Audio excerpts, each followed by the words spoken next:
Hong Kong for the last generation. On BabyWatchDog.com, the Republican candidate for governor. Have sexual relations and I realized that this is something we're not going to be able to solve our problems if we get distracted by sideshows and carnival barkers. One Republican, one Democrat, and you discuss the issues that matter in today's local, state, national, and global politics. Hosted by Steve Hickson with co-hosts John Stanberry and Franklin Chansey. This is Backfire. Hey, this is Backfire, and this is Steve Hickson with Backfire. Where's the beef? We have Franklin Chansey and John Stanberry, and myself, of course, and our chief engineer, Daniel Brantley, in the studio. Thank you, everyone. Well, how's your week been going, guys? Busy. Busy. A lot of work. Yeah. Another week in paradise, huh? Yeah. I got a question, John. I always want to know this. What do dentists do with teeth that they've pulled out of people's head? How do you dispose of them? Actually, that can get a little interesting. I let patients take them if they want them. I'm not supposed to. Really? And I've always kind of been amazed at that. It's a biohazard. Well, it's their biohazard. Wait a minute. I thought the tooth fairy, they had some value to them. Well, those are different teeth now. Those are the baby teeth. Well, I mean, after you're an adult, only, people that believe in fairy tale, well, that'd be Democrats, would keep the teeth. So, no, actually, I'm not. What do you do with them? Do you put them in the little biohazard we containers? We put them in the biohazard that is incinerated, unless, to be honest, the amalgam in them has some value. You can also, the refinery people will come and actually buy them. But most of them go in the just disposal. Although a significant number of patients want to take them with them. You can sell them on eBay. I didn't know that. But I won't be participating in any of that. Why in the world would you want to buy toenails and teeth on the internet? Maybe you've got a voodoo doll and you need that for your ceremony. I guess you could be if you was making puppets or something. I guess it would be. Well, now, you can do a search on this and you'll find that Elvis Presley and John Lennon, things like that, hair and toenails have been sold of them for decent amount of money. It's amazing. It's just amazing.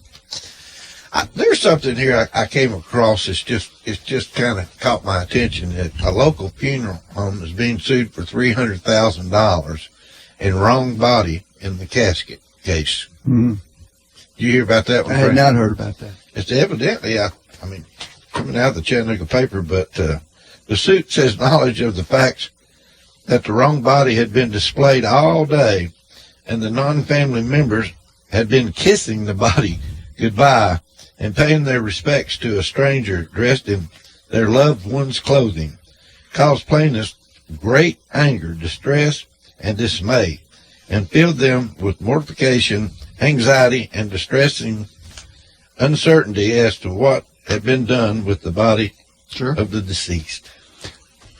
Few things make people more emotional than a funeral, I will tell you. Yeah, but what happened to people cussing someone out and moving on in life? I know. Why does $300,000 have to come into play here?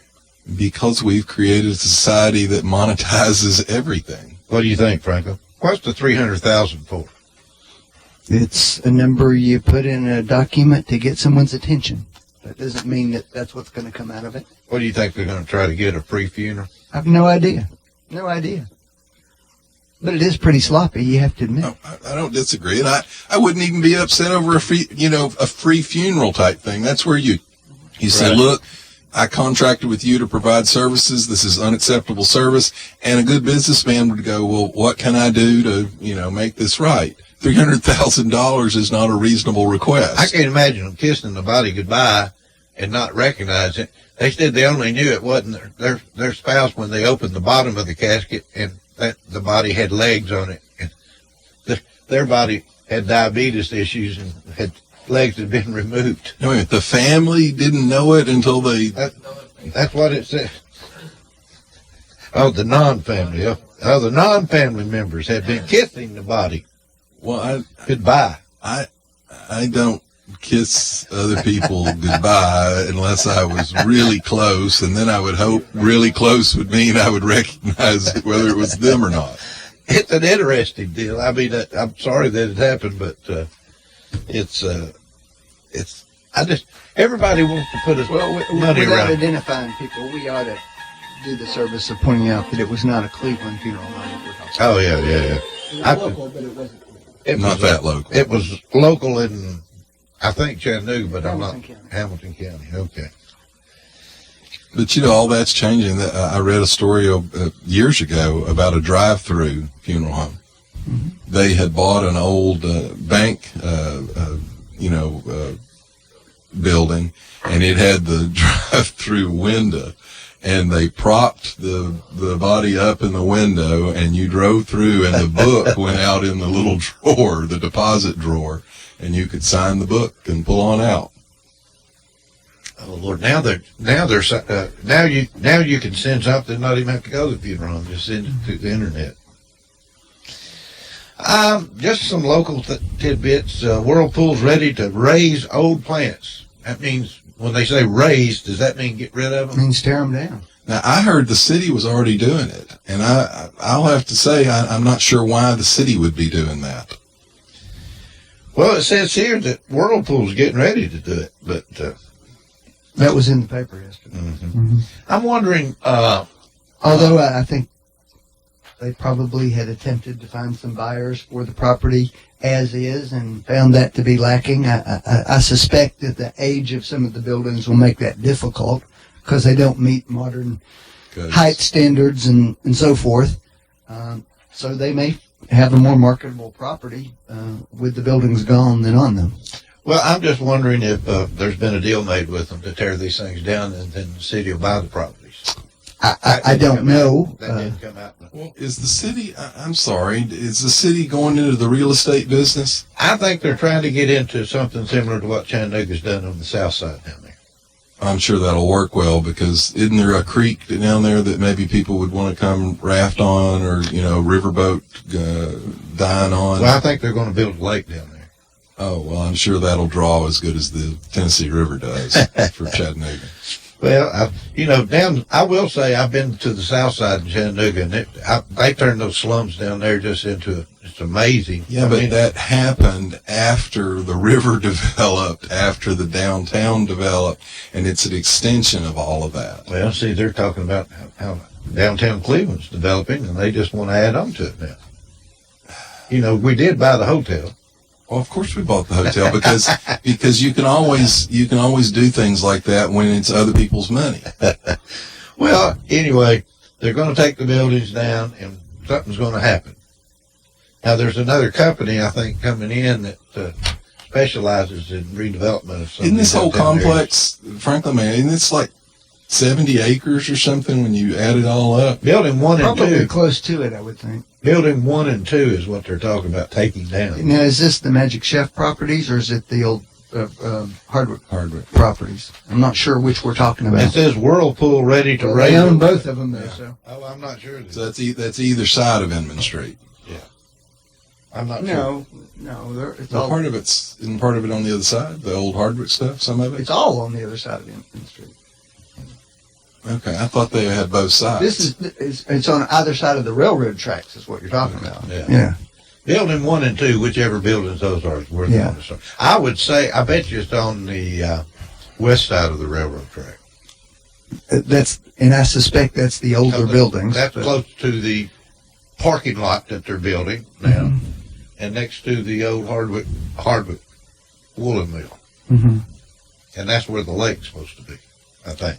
Well, I said this on the hotel. I'll say it on all of this. If a bank wouldn't loan a private individual the money for this enterprise, if you can't put together a package that seems feasible enough for a bank to loan money on it, why would you spend taxpayer dollars? Well, I haven't actually seen anything yet saying that the city was buying this property. All right, will you be shocked if they do? I don't know, and I'd like to know what the plan I is. bet at you that the point. city Well, you won't know be what? buying it. I bet you'll be able to develop. I mean, there's nothing intrinsically wrong with cities by acquiring property. Let me say this, The Frank. question is what you're going to do with it and how the money's going to be spent. When they were cramming a 28% tax increase down our throats, I asked about the hotel and nothing was said about it. Nothing. We were told about the police and we were told about the fire and all the needs they had. And less than a month after they crammed that tax increase down our throat, then they announced that they were buying the hotel. So I don't have a lot of faith in their forthrightness. I may be incorrect, but I'm not sure that the purchase of that hotel is a done deal. Gee, what a tragedy if that fell through. No, what I mean is I think that there were some options involved that had some contingencies that have to happen first, and those contingencies may not come along. Well, one of the contingencies apparently was let's get a buttload of taxpayer money dumped on us all at once with a huge tax increase. If Kevin Brooks or city planner or a city councilman's listening, we will open the phone lines for you only. So if you are not Kevin Brooks or city councilman or city planner, please. Well, I think we ought to get 614-5553. I think we ought to get a few people down here. We'll talk about the redevelopment some morning. What do you think? Well, I think that'd be fine. The Wildwood residents are skeptical about the project over in Wildwood too. They need more than sidewalks. Well, it could be because they hired a consultant out of Knoxville that said all of those homes should be bought by the city and demolished. And then they lied about it and said it wasn't in the report until the report was actually put out, and it was. And then they told the police they wanted them to investigate who put the report out instead of actually commenting on it. But, you know, hey, maybe I've just got too long of a memory. Evidently, they've got some stormwater flooding problems over there, and they said they need that fixed, and they need more than sidewalks. They need more police over there in that area. Now, we've got plenty of police. I don't know why we just don't cruise that area a little more. They, you know, the people over there are trying hard, and those are people that have lived there for a long time, and they love their community. And you know, unfortunately, the city schools closed Blythe Avenue School on them. Now that's turned around and become a different kind of anchor for the community. But I think those people probably feel a little slighted and ignored over there. One more interesting thing I came over while reading through some of this stuff Daniel got for me is that Coca-Cola is looking at to make marijuana-infused drinks. Yep. Why not? Now, Without the THC in it, however. well, it says the companies would likely develop health-focused beverages And that will based ease upon the inflammation, pain, and cramping. anti-inflammatory properties in it as a health drink is what it's talking about. Beverages that will ease the inflammation, pain, and cramping. Okay. What do you think, John? Well, Dr. John? if it's got the same sugar and phosphoric acid in it, it'll still be bad for their teeth. What if it's the diet version? The diet has phosphoric. The phosphoric acid is what's really bad in it. More than the sugar. When we do white fillings, we bond to the tooth, and one of the things we do is you etch the surface of the enamel with phosphoric acid. So that's what we use to actually eat into the enamel of the teeth in order to bond the filling to it. So you could tell them to drink a Coke right Well, before they go to I tell patients that all the time. This is what we use. We use phosphoric acid. Go home and get your Coke, look on the back, read the ingredient list, and you'll see phosphoric acid in it. If you drop a tooth in Coke, it'll dissolve it. Now, if you drop it in milk, it'll dissolve it. If you drop it in orange juice or lemonade, it'll dissolve it. The only thing that won't hurt your teeth is water. So I'm not telling you not to do it. Our problem is they drink it. For example, with Cokes and things, the big problem is sipping. If you're going to drink it down, get a little water, rinse your mouth out, brush if you could. But people will carry a can of Coke around and they'll nurse it. They'll sip on it. Well, every time you take a sip, you're coating your teeth in the sugar and the acid. So after you drink a Coke, you should go rinse your mouth, brush your teeth? It would help. If you just rinse your mouth out, it'll make a huge difference. But I tell kids all the time, it's the nibbling and sipping that do it. If you're going to do it, drink it, eat it, rinse out and quit for a while. Don't nurse it. It takes your mouth 20 minutes to rinse the teeth off. So if you're taking a sip every 10 minutes, your teeth never get it off. So there's our dental health lesson for the week. Oh, boy. Hey. Well, I can't. I just pictured John in a diaper with a big, huge toothbrush. All right, now the toothbrush part I get. The diaper, I'm not sure I'm following. All right. Don't worry about it, John. Okay. In the news, a news buster this week Stuff is in the news this week? Yeah, Christine Ford claims Kavanaugh sexually assaulted her. California professor. Now they're starting to call her Dr. Ford. So Professor Christine Ford claims Kavanaugh sexually assaulted her 36 years ago. Well, no, we don't know. She's not sure what year it happened. Well, she Or did where say it she happened. was 15 years old. She said. Well, no, Franklin, she didn't. She said she thinks she was around 15. Okay. She thinks it might have been 1982. She doesn't know what house it happened at. She doesn't know how she got to the party, and she doesn't know how she got home from the party. But she's sure it happened. And she also apparently told people about it 6 years ago, before he was a candidate for the Supreme No, Court. actually, She also supposedly has passed a polygraph test, and she also did something very unusual for somebody who's making up a story, which is to place an eyewitness in the room who happens to be the alleged and he person's denies that it best happened. friend, And he who denies also that it has happened. now said he's not going to. He said, "I'm not going to go before the public can be treated like that." But he said or it put didn't under happen. oath. He said it didn't happen. Who does she have to? No, wait a minute. Let me deal with something. Hang on a minute. Let me deal with something he just said. Yeah. 6 years ago, you know what was happening 6 years ago?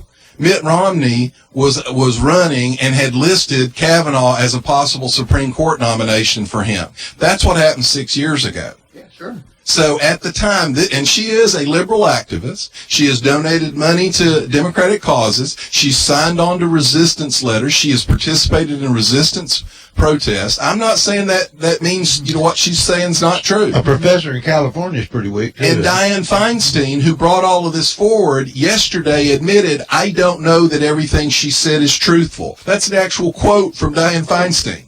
Well, and that's all the more reason why it ought to be investigated, and he ought to want that for his own he wants reputation. to, and he said, I'll testify tomorrow, the next day, the next day, the next day. And her lawyer said she would testify. Now they've refused. She hasn't refused. She wants an wants- FBI investigation. Well, that's the exact same Well, thing that what Senator year would they Grassley asked. investigate? That's the same thing that Senator Grassley asked for during the Anita Hill thing. The FBI has already given a statement on that last week. It said there is no federal crime alleged not a here. crime.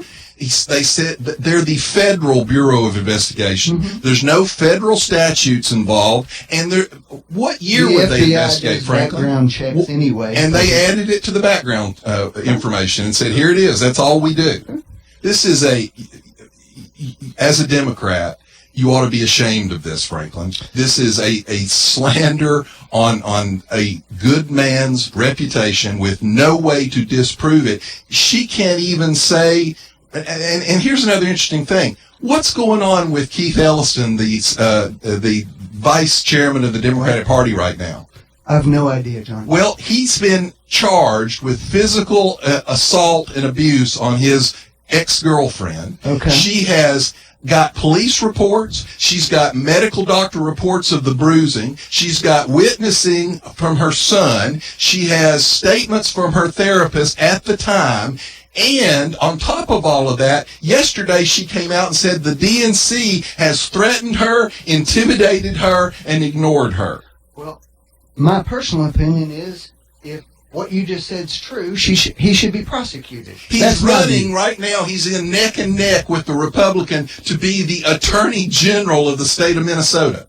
Okay, then I'll let the voters of Minnesota deal with Well, that. Franklin, where's the DNC my chairman on that? Where's Dianne Feinstein on that? Where's Chuck Where's Chuck Schumer on that? This is you all's guy, and it's you actually all's proven. anything, John. I just said if those facts are correct, he should be prosecuted. That's Well, my opinion he's not about being it. prosecuted. He's your vice chairman of your national party. And he's going to be, if he wins, which he's neck and neck, he's going to be the actual, what do you call the Attorney General? Would that be one of the chief law enforcement officers of the state? Yeah, that's what we would call a Supreme Court justice, too. Well, Franklin, how do you you're a defense attorney. Let me ask you a question. You've got a Here's guy. what I appreciate you And saying he said- that, John. no. And let me say something here, because you think you know what I think about this. I don't know. I hope I know. I don't know if this happened or not. Okay? I don't know that. But here's what I do know. There's nothing unusual about women who are victims of sexual assault not coming forward. It happens all the time. She said it derailed me substantially All right, for Frank. 4 or 5 years, so and that- claiming that, that episode by rendered itself her unable to doesn't have tell me healthy anything. No, but Franklin, Man. if it derailed her 4 or 5 years, why would the details like whose house it was at and how I got home afterward not be emblazoned in her memory? I don't know the answer. And by the way, Franklin, and I think that's a fine thing to talk about. why John. did Dianne Feinstein, who's had this over 6 weeks and had hours of meetings with him privately, had private hearings before the committee with him, and then he had him answer over 1,300 questions, why did she not bring it up until the week before the vote? Well, I know what answer they gave for that. Whether that's true or false, I couldn't say. Well, as a defense attorney, if you have a client and the police come to you and they say, we're charging your client with burglary and we want to know what his alibi is, but we're not going to tell you when it happened or where it happened, what would the likelihood of you being able to come up with an alibi be? It's not really an alibi question as far as I can tell. My point is, how does he defend against something when she can't even say when or where it happened?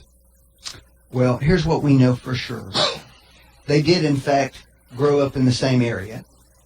Along with the 65 other women that said it never happened. Well, a bunch of which have now said they won't. haven't. Yeah, they have. No, they have Said not. they won't. They didn't know anything about what they, They were don't want to signing. be drugged. Well, they don't want to be wait a minute, treated John, the way you the know, press you will left treat over them. that. Let's be honest here. It's really incredible to me that one day after this allegation came out, the Republican Party was able to get 65 women to sign something. Well, actually, they which didn't. tells me they already had heard about the Actually allegation. did. Let me read you this. Britt Hume's daughter actually addressed that. She's one of the women signed in it. This is from her own statement, okay? On Friday, now this is her quote, on Friday, a group of women who knew Brett in high school sent a letter in support of him to Senator Grassley. I am one of those women. I want to clear a few things up. The letter was conceived and drafted by friends of Brett, and it was drafted after the allegations came out on Thursday. Now, I guess you could call Britt Hume's daughter a liar, Franklin, but that's the statement. Apparently, you're prepared to call anybody a liar. No, if they I'm not disagree calling with her. Franklin, here's what I'm telling you. For example, her lawyer yesterday, this is a statement from her lawyer. Wow. Blasley Ford says that Grassley scheduled the public meeting expecting her to testify, quote, at the same table as Kavanaugh, at the same table as the man who tried to rape her, and in front of 24 U.S. senators on national television to relive this traumatic and harrowing event. Now, here's Chuck Grassley's statement. To be clear, this is absolutely false. Franklin, I watched him on national television say, she can testify in an open hearing. She can testify in a closed hearing. She can testify personally. She can have a separate questioner. They offered anything she wanted. That's a blatant lie, and it's put out for political purposes. As I said, he should want this to be investigated. He does, and he's willing to participate. Testimony is not an investigation, John. Those are different What parts. are they going to investigate? Yeah, who is going to What are you going to investigate? Who's going to First What of investigate? all, else are you going to go back to the Clarence Thomas case. What happened? The Republicans in that situation asked the FBI to go investigate what was Anita Hill's story. That's what they asked them to do. Now, that's somehow something outrageous. Look, here's the facts. Now, these are the facts. Whether you like Brett Kavanaugh or don't like him, it doesn't matter. There's no question that the Republicans have attempted to rush this through. Rush. Oh, my Yeah, God. they have. It's How have we rushed? Let me say something, Franklin. I just want to say this as calmly as I possibly can. Did you watch any of these hearings? I did. Was it not a joke? Were you not embarrassed by some of the... I think the breakdown in our system's embarrassing. Yeah, What was I did. the I am Spartacus moment embarrassing for you as a Democrat? I'm a bad boy. Vote for me in 2 years for president because I'm a bad boy. I mean, was it not? I don't eat my Do you vegetables. think Americans ought to act that way? Cory Booker. Now, here's what I know, Steve. Okay. Mitch McConnell urged the president not to pick Brett Kavanaugh. And the reason he did do it, and this is it's just the facts, is because he has such a big record. All right? Because he felt like there were more things that he could That get the picked on. Democrats You could want to know? unfairly That's what target. happens in You want to know the real truth? What's that? He thought that Me Too deal would probably come about somehow because Me Too is just everything stopping because of Me Too. Well, let me ask you, Franklin, how did this happen in the Ruth Bader Ginsburg incident in her confirmation? How did what happen, John? This same kind of claim and demanding all this information in her and the Stephen Breyer incidents during their confirmation hearings. I don't know which incident you're referring to. Oh, that's right, because there weren't incidents. Because immediately after Judge Bork and after Judge Thomas, when the Democrats slandered those people and attacked those people, we treated the next two Democrats appointed by Bill Clinton, who were, in Ginsburg's case, probably the most liberal person he could have nominated. We treated them with respect and dignity, and we confirmed them with over 95 votes, both of them. This doesn't happen to Democrat nominees because Republicans act decent. This only happens to Republican nominees because your people. It didn't happen with Kagan and Sotomayor. No, it didn't. Yes, we didn't even request Kagan's records from the time in the Clinton White House. Really, were there 90 votes for those? I don't think so, John. No, the vote wasn't as high. You're right. We eventually get our head kicked in and kicked in. Yeah, and y'all fired been up. kicked around. Woo, golly. Franklin, this you ought to be ashamed. As a defense attorney, you should be ashamed of by this. You should be. Well, should we follow the Constitution and just vote? On what? What do you mean? On getting this Kavanaugh put through. Well, let's be clear about this. Okay. The Republicans have all the control here to do whatever they want to do. Unless you all use it in the press with the help of the press to beat us to death and to try and affect the next I think election. you're preaching to the wrong person. Well, The let me people ask you need a to talk- question. the people What you about need to be Flake and talking Corker? to What are about Murkowski Corker? and Collins. They're going to decide it. Franklin, what do you know about the lawyer that's representing Miss Ford? I don't know anything about her. Well, she's kind of specialized in sexual assault. Okay. Deborah Katz. Okay. Let me read you a couple of quotes from Deborah Katz. Okay, this is back in talking about in the 90s, talking about Bill Clinton. Okay, she treated Paula Jones's accusations differently in the 90s. Said. Now, Clinton backs her up against the wall, drops his pants, asks her to kiss certain body parts. Then she gets to the door and he says, "You're smart. Let's keep this between ourselves," which is an implicit threat. So on March 30th, 98, the lawyer here, Katz, was on Talkback Live on CNN, and she says Paula Jones' suit is very, very, very, very weak. She's alleged one incident that took place in a hotel room that, by her own testimony, lasted 10 to 12 minutes. She suffered no repercussions in the workplace. Clearly, a one-time incident that took place in 10 to 12 minutes. She was not forced to have sex. She left on her own volition. The courts increasingly are finding that that's not enough to create a sexually hostile work environment claim.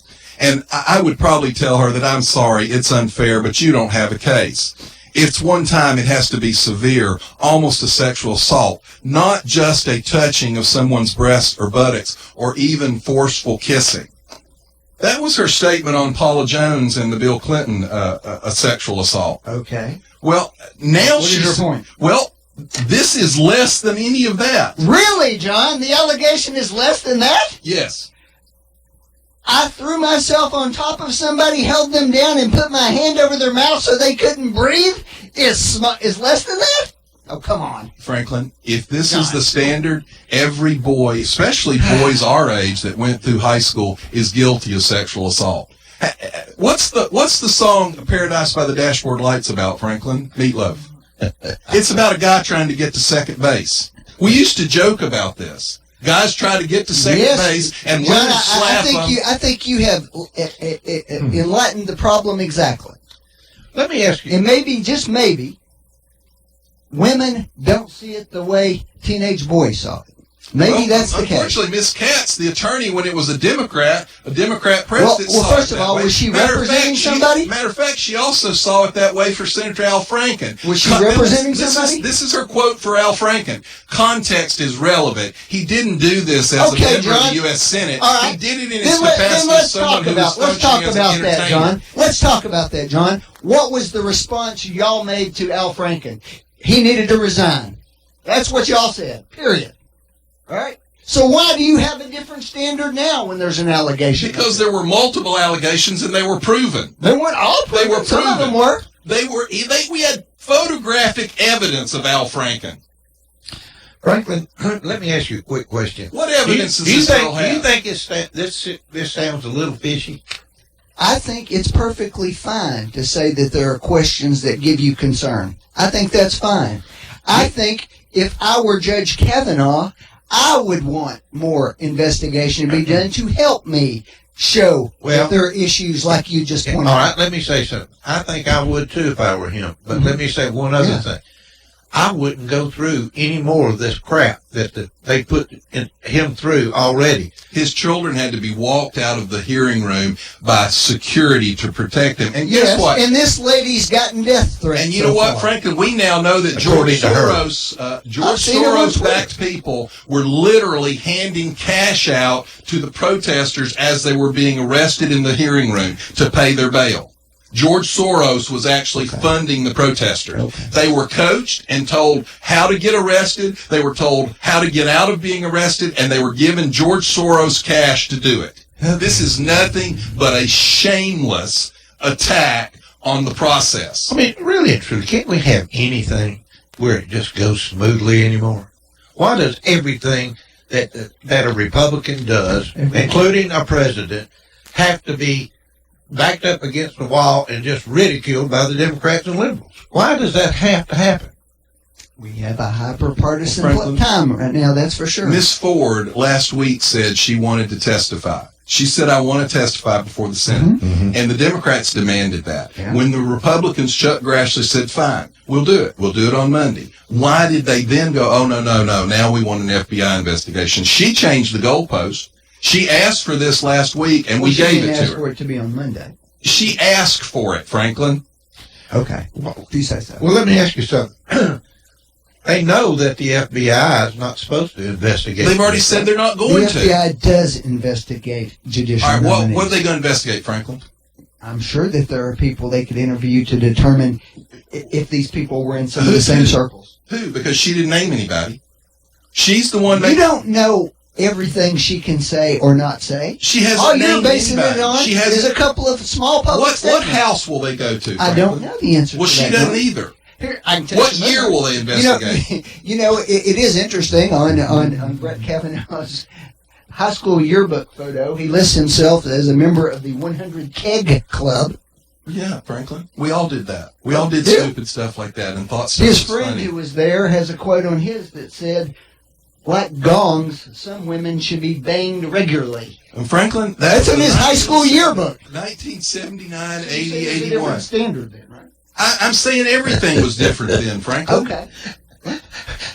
And by the way, is that really the standard you want? That one incident in high school when, even liberals have said boys' frontal lobes in their brain aren't fully developed. Is that what you want to be the standard for judging you for the rest of your life? What about statute of unless you happen to be limitations? Trayvon Martin, in which case then you're a murderous thug. What about statute of Can you limitations? stick What about to the issue statute at of hand? It limitations? is the issue. You No, just it's brought not. up. No, it's not, You brought Franklin. up teenage development. What about Everybody. statute of limitations? It's not, he can't be prosecuted for it. Huh? He cannot be prosecuted for it. So there's no prosecution there. No, there will not be a prosecution. 36 years later, as he's getting ready to move on with his life in a large way, all of a sudden she decides she's got to do something.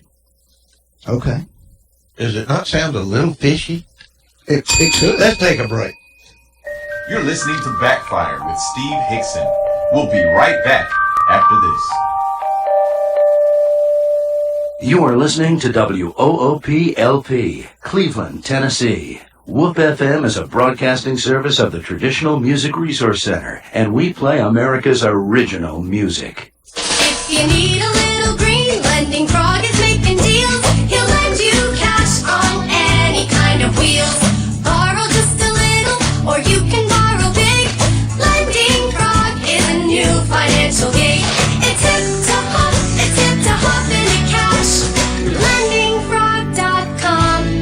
making a splash. Dig it, dig it. Dig it, dig it. We're here at the Trane Heating and Air Conditioning Testing Facility to see how unstoppable their products really are. Inside this climate chamber, it's raining incredibly hard on this Trane ECU unit. Clearly, it's hard to stop the train.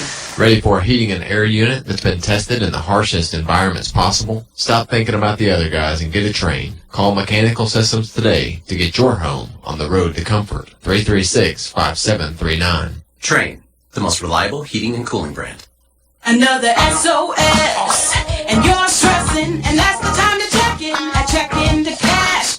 It's that time again. Are you more back to school or back to bills? When you need extra cash, text the word quote to 55670 for a free, no obligation quote. Learn how much cash you can pre-qualify for.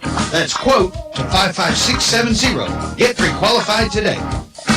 Your one-stop money shop. Check, check, check into cash.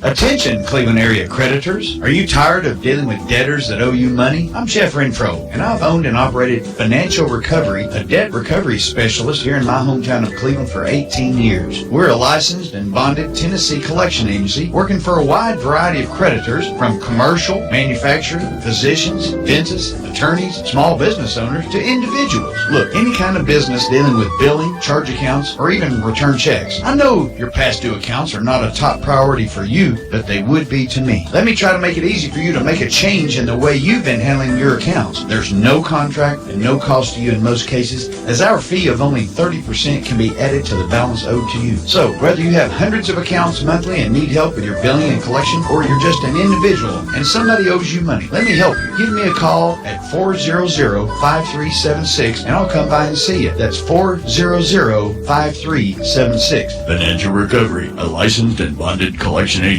in Cleveland, Tennessee. 400-5376. No dealers allowed. Jackson Catnapper, family owned and operated in Cleveland since 1933, offering the best with over 70 styles of recliners, sofas, electronic lift chairs, full living room packages. Call Mike now at 961-7239 because Jackson Catnapper now offers sales to the public Every Saturday. That's right. Every Saturday. From 8 in the morning to 1 in the afternoon. Or call Mike at 961-7239. Or go see him every Saturday at 1911 King Edward Avenue, just across from the main plant. Jackson Catnapper, family owned and operated in Cleveland since 1933. 961-7239. No dealers allowed. You're listening to Backfire with Steve Hickson on Whoop FM. Call 423-614-5553 to join in on the conversation. Now, back to Backfire. Well, this ought to excite you, Franklin. What's that?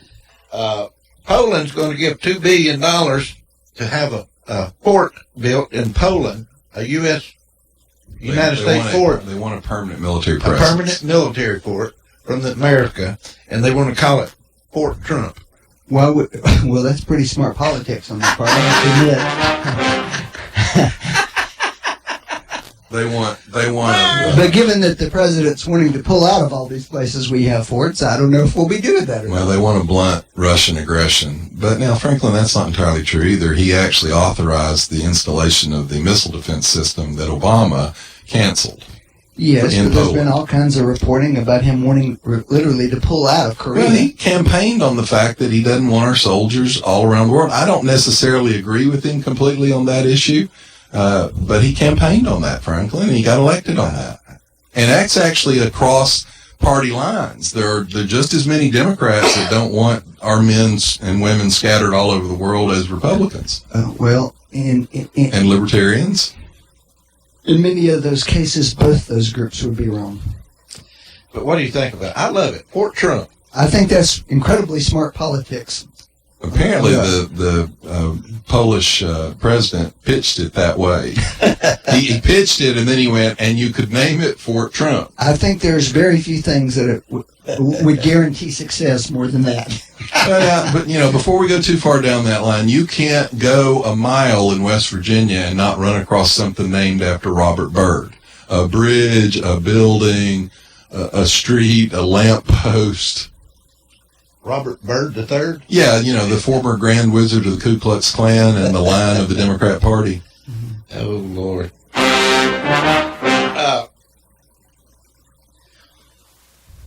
The Me Too movement. Right now, they've got a new protest coming up, and they're going to be protesting work in restaurants. There's what does that have to do with Me Too? Well, because a lot of females work in the restaurant industry, and they say that they have been patted on the rear and touched and all sorts of stuff. So now the Me Too's doing a big nationwide deal, protesting restaurant abuse in restaurants. There's a lot of things going on with it. There are a lot of people who are concerned the Me Too movement would go too far, and then there are people that are supportive. They're worried that if it goes too far, then you'll have a pendulum swing back. Sean Penn just last week gave an interview where he and his co-star were actually arguing over this. Sean Penn, who I rarely agree with at all, said that the Me Too movement was too black and white, that there should be some shades of gray here. And I can tell you, I've got a son, 21 years old, nice-looking young man, by my opinion at least, who has had middle-aged women grab his rear end, hug up against him, and he turned. I remember the first time it happened, he turned around and he went, "Dad, that woman just grabbed my butt." So you were there with him? Yeah, I was standing there. John went over and said, "Me too, me too." Okay. Lisa was there as well, but my point is, sexual attraction is there. That kind of thing has been around forever, and I'm not sure this harsh black and white, that it deserves a criminal punishment is the right move. Well, in a lot of these cases, there isn't criminal punishment. There's my just point public shame involved. Well, but that's, Franklin, think about this. There are people, I read a pretty good, Dennis Prager wrote a piece, and he said the greatest fear in America right now is the fear of the liberal left. They will come after your job. You don't bake the cake for them, they'll put you out of business. There's a retired NHL player right now that went on a legal grizzly bear hunt. He's now getting death threats from the radical left environmentalists. I know women in their 60s, 70s, 80s who will still tear up talking about things that they experienced earlier in their lives and the way it scarred them. And lots of them say they didn't talk about those things back then because they didn't think anybody would believe them. Whether there's some excesses or not, I don't think making fun of that helps anybody. I'm not making fun of it, and I'm not. I have no respect and no tolerance for a bully, someone who takes advantage of a man, a woman, a child, a handicapped person. But I'm telling you that this idea, like, for example, in the Kavanaugh case, that all she has to do is say, I know it happened. I can't tell you when it happened, where it happened, who else was around. And all of a sudden, this man's life and career is supposed to be just wiped aside. No, I think the response is, okay, we have this allegation. We need to seriously look at it. And why didn't we look at it 6 weeks ago? That's the problem, Franklin. And then make a judgment as to whether or not it should impact. Here's the problem. If we start out with the view that it's not credible on the front end, which a lot of people seem to be doing, then I think you're sending a far different message. Franklin, here's why we're saying that. Had Dianne Feinstein brought this forward 6 weeks ago when she had it, had she asked anything in the closed-door hearings, had she turned it over to the FBI 6 weeks ago, all of that, you're absolutely right, and I would have agreed with you. At this point, there is no way around seeing this as nothing but a Democratic ploy to stop this nomination. And quite frankly, Franklin, this does damage to Miss Ford. It has damaged her. She asked for it not to be made public. Democrat senator leaked it for political reasons, and it is damaging other Me Too legitimate claims because it's doing this kind of politicization of it. I think it's helping. It's going to help the Republicans in the election. Well, that's a shame too. I know it. It's a shame. I don't know. I suspect the answer to what you just said is how they handle it will determine whether it helps them in the election or hurts them. Well, how about if they just have a vote and vote him in? How would that? I think. You think that would affect them in a bad way or a good way? I think in a bad way. Why? Because we didn't get to hear any more of her lies? Well, how do you know? 36 years, Franklin. She's had 36 years to talk about. I did ask you this. What? Not 36 days, but she's had 36 years to talk about this. And there are people who've had 50 years to talk about it and never brought She didn't talk themselves about it until 2012, and his name was put up in 2012 as a Supreme Court possibility if Mitt Romney had won the election. Okay. That's what. You can link those two things together as well. This has all the markings of a political hit job, clearly. That's the problem. Time out. Go back to your corners. I'm going to call a time out. We've got a guest in the studio that just came in. Mayor, For whom the bell tolls. Mayor Brooks is now in the studio with us, ladies and gentlemen. I hope this doesn't backfire. Oh, you know, we call Backfire. See what I did there? That's right. Oh, boy. Well, Mayor Brooks, we were talking about the city and all the excitement that you seem to have a little bit earlier. And can you clarify a little bit more about anything going on in the city? Well, first of all, let me say, how does it feel to be the mayor? Do you have a folding chair in the office since they took all of Tom's furniture out? Yeah. What are you doing for furniture? Yeah, I'm very grateful. Joe Rogers, they did drop off a chair yesterday, so I've got one chair. I do need to make a clarification because I made a joke about Mayor Rowland, the Honorable, taking all the furniture. The technical answer to that, since we have a lawyer here, is the museum took it to honor him. They're building an exhibit, and but yes, there is one chair and one phone and one credenza. We're waiting on the rest, and it's actually great. This sort of transitional period, it shows that there's sort of a new chapter unfolding at City Hall. So I don't mind it at all. Well, hallmark of American democracy, the peaceful transfer of power. The peaceful transfer. We walked out on the south lawn and I waved as the helicopter took off. They didn't have to duel on, the steps of the City Hall. Well, congratulations on the election. Thank you. And, I know you're excited to get started. You've said it on the front page of the Cleveland Daily Banner. I'm excited. I am excited. Today is day 8. Day 8. So I'm Have very. my taxes gone down yet? Your taxes have not gone down, John. We're working on that. All right. They haven't gone up. That's the good news. At least in your campaign, you didn't get charged with anything by some Me Too movement or anything. That is correct. I'm very thankful. Well, there were some charges, but we worked around those. But I'm thankful. I'm thankful that that things went well, and we've had 8 good days. Looking for many more. Rome was not built in a day. Or 8. Well, tell us kind of what's going on right now.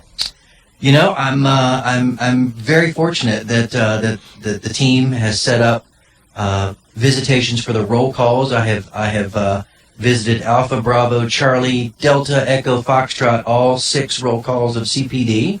I've done 3 with CFD. Now, wait a minute, you're giving the initials that nobody knows anything. Yeah, that's each one of the different battalions. That's code. That's code, and I'll be honest with you. Police Department. When you go to the 6 a.m. roll calls, we started on Sunday, Monday, and Tuesday, 6 a.m., 2 p.m., 8 p.m., and then we put in a 9 a.m. at the fire department. Pull the curtain back and tell us now, when you get there at 6 a.m., are there donuts and coffee? They're not. They're not. They're not. I do remember at the 8 p.m., someone's wife made oatmeal and raisin cookies, Officer Cleveland's wife. They were very good.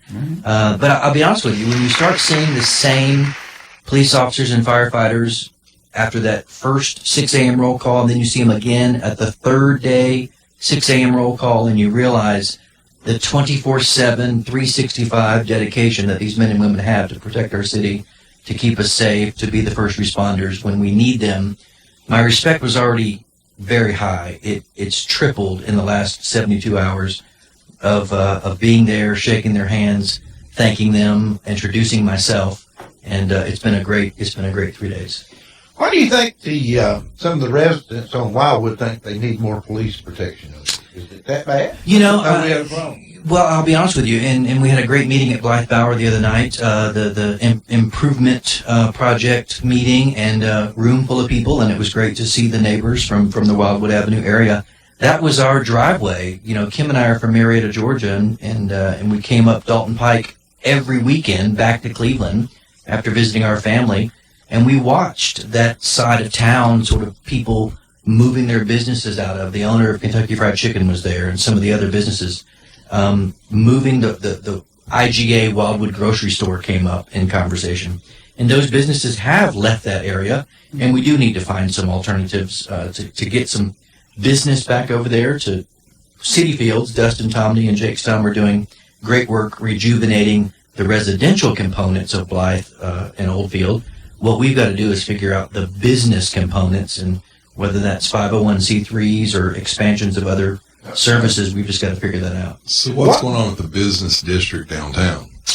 That's another incredibly talked about part, and there's two things right now. There's a pilot, payment in lieu of taxes plan for a certain area of the central business district. We're also going to put in some plans for TIF, which is tax incremental financing, meaning if you shop downtown or eat downtown in that area, that those tax dollars, instead of going into the general fund, those tax dollars would go directly to those businesses in that area. You've seen renovation. for everything, for the ability for us to capture those dollars. We have that campaign about shop local. Well, wouldn't it be even better if those local businesses captured what those people were spending when they shopped? What is this company that I saw it mentioned coming in to help make some of these things really come together? Sure, it's the consultants that the city contracted with, and fantastic work. I think that consultants have their place, but you heard me say it, Steve, during the summer. I was the only candidate that quoted the Elvis song, "Little less conversation, little more action, please." We've had consultants for decades. In fact, Kim and I moved some things around from Nashville back to Cleveland. And in going through the storage, you have to make room for new stuff. We found this box that said Kevin's Office Storage, and there was a very nicely bound, beautifully covered book. Plan for downtown Cleveland? Dated 2004, and guess what it talked about? Inman Street. I know. 5 points. I was there. And I think your name's in that book. Yeah. And what I took it to City Hall, and I use it as an example of, guys, we've been talking about this for more than a decade. Let's do something. That's what I talked about at Main Street this week. Let me say one other thing. That book came out, and everything was laid out how we're supposed to do things downtown. And what did we do? We didn't follow the plan. And they put parking in and did some things a different way downtown, and immediately got things The only upside down. parts of it that have been implemented were the small park down there. Right, First Street Square. First Street Square was part of it. Mm-hmm. The front portion of on Oakwood Street in front of the courthouse, that has been done. And I think there was a part of it that dealt with some signage on Inman Street, on both ends of it. Wayfinding. To introduce people to Cleveland. But other than that, I don't think any of the major initiatives have occurred. Well, we're going to get to work on that, Franklin, and I look forward to it. Downtown is a gem and a jewel, and I look forward to being part of the team that makes a difference. We wish you well. Do we own the Cherokee Hotel? The Summit, yes, you do, sir. The city of Cleveland owns it, so your tax dollars were used for that purchase. So as a resident of Cleveland, yes, sir, you are the new owner, and we've got some... Is the purchase complete? That's the question I have. I'll check on that, Franklin. It's my understanding that purchase is complete on the Summit. There are some things downtown that are not yet complete, but I'll I'll double check How on that, many Counselor. private firms did we have to beat out to be able to purchase that because they were all clamoring for that opportunity? Well, I think what you've got here is the public-private partnership. If you remember, Who's the private part? well, you are as a taxpayer. You might remember the Chattanooga in downtown in Chattanooga. You mean the one they're trying to sell now because it wasn't making any money? Well, it was so vastly popular that they're giving other people the opportunity on it. Okay. You know, I brought up South Side, downtown Chattanooga. Yeah. Is that what we're trying to do? You know, we're trying. You know, I think of South Side. I think of North Shore. I need to get the mayor of South Side up here. He's a good friend of mine. Is he a good friend of yours? He's probably the oldest business that's still in business down in South Side. All right. They call him the mayor of South Side. I'm ready. I'm ready to talk. As a matter of fact, that's a lot of what I'm doing. I mentioned going by the police and fire stations, but I'm doing a lot of meeting with people from. I met with the guys down in Ooltewah, Cambridge Square. That fantastic development that so many Clevelanders drive down for the music festivals. It's amazing what money does. Well, I just said, how can we duplicate this in Cleveland, and when can we get started? And a local Cleveland resident, Gary Rogers, and some other folks, Rick Wood, that used to be the Tennessee for Public Lands, Trust for Public Lands, and we're bringing people to the table to say, we're ready, let's go. I saw that people are coming into business. They are. The National Main Street Organization is so impressed with what they're seeing. They're coming. I was invited.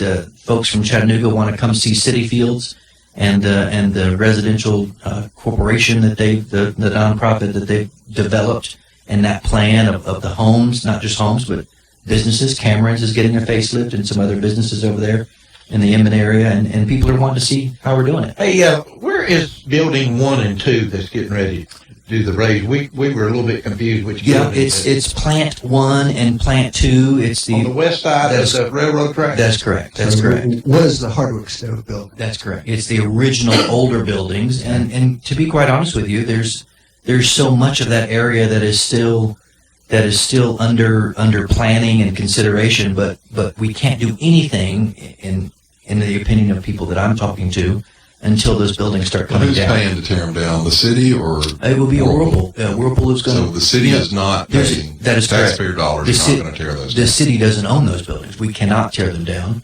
And there's an incredibly large amount of scrap material. I'm not in the scrap business, but I've got friends that are, and they're telling me that's very valuable material from the ground up. Is the ground contaminated? The contamination samples or the samples of the core drillings that we've seen, there's so far not been anything that's been concerning. There's been talk about that, and I'm committed. John, there are dollars not just for redevelopment, but brownfield redevelopment, and those are federal dollars. Wouldn't cost us a dime. And let's figure out, Unless you pay federal taxes. Well, it wouldn't cost us additional dimes. They would give us our money back, as John has taught me. Brownfield redevelopment is if there is contamination, that the federal government will come in and help us, the EPA. On the theory that those are federal regulations. As John says, who is the federal? That's us. That's us. That's us. That's us. I've been around John so long, I won't respond for it. Well, and Dr. Stanberry has been a great reminder in the 12 years I've been in Nashville that those dollars we talk about so freely are not actually ours. They're the taxpayer dollars. Well, I think it's exciting to have you in there. Thank you.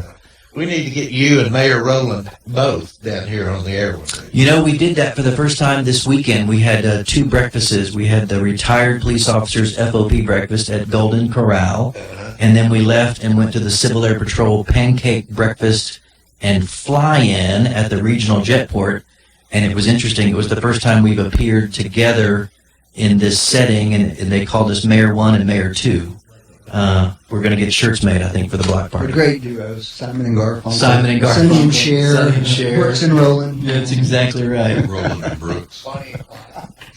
Brooks and Dunn. He's done. He's done. That's clever. think you maybe thought that's that before. maybe that's our That's costume. D-O-N-E, though. Yeah, D-O-N-E. Tom may not like the done part.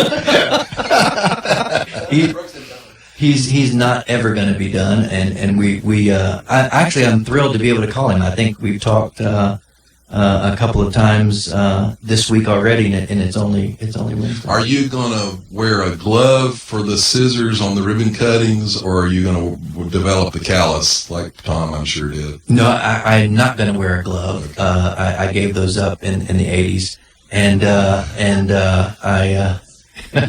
The sequins annoyed you. Yeah, and there's a lot of people that are very capable of ribbon cuttings and that sort of thing. So I'm looking forward to some other folks doing that too. I know we're about out of time here. We're going to have to go, and I really appreciate you coming by. Well, Steve, you've invited me a couple of times, and I apologize I haven't been able to get here. You're sooner. always welcome Thank to come you. in here. Okay? Thank you. And we love having So you. did you just decide to drop by, or did someone listen to the front of the radio show and say, you need to get down there now? No. I actually woke up and told Kim. I said, Steve's invited me a couple of times, and if I didn't pick up listening this morning until the middle of the very riveting Supreme Court Justice conversation. I've got one last question I want to ask Franklin, and I'll ask you too, and John, get everybody's opinion on it. Do you see anything wrong with President Trump releasing documents that You can't throw this out there with no time to argue. No. I just want to get an opinion. This is another big issue. No, I just want to know an opinion. Do you see anything wrong with President Trump releasing some of the documents from the Russian hoax? Do you see anything wrong, Franklin? First of all, not having seen them, I can't answer the question. Well, how about- but I will say this. some of the But I will say this. emails I would defer to the intelligence people's judgment. You mean the about ones that might be embarrassed by what they put in it? No, the ones who would know if there Lovebirds? are sources that might be compromised. Well, unlike Franklin and the Democrats, I believe in transparency. I was going to say, I believe in transparency. Let it all be out. Hey, we voted yes. Let it happen. See you next week. Bye-bye. You've been listening to Backfire.